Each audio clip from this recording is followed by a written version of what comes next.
Marikina LGU may binabantayang bahaing lugar. Handa na daw po ang kanilang mga assets ngayong panahon ng tagulan. Detalye na balita mula kay Edniel Parosa, RH52 Edniel. Maulang umaga, Kuya Angel. Puspuso na rin ang pagbabantay ng Marikina City Government sa ilang natukoy na lugar na posibleng makaranas ng pagbaha. Ayon tuloy-tuloy na ang mga pag-ulan sa bansa. Ayon kay Mayor Man Teodoro, pagkamat wala pa sila nakikitang pagtaas ng tubig sa tabi mismo ng Marikina River, posible namang bumaha kung parado itong mga drainage sa mga binabanggit na lugar. Tiniyak ng alkalde na maliban sa kanilang dredging at slope protection activities na dati nang mayroon sa ilog, may handa silang asset sakaling kailanganin. Pakinggan natin si Mayor Teodoro. Kahit na hindi umaapaw yung ilog natin, kapag yung drainage system natin ay hindi na-declog ng maayos, talagang lahat babahain. Actually, ngayon meron tayo mga minomonitor na areas.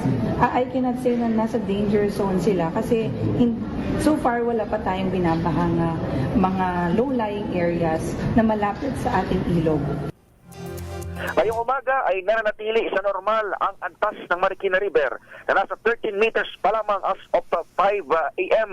Sa kabila nito ay nagsuspend din ng pasok ang LGU sa lahat ng antas ng pampubliko at pribadong paaralan ngayong araw ng Huwebes, July 10.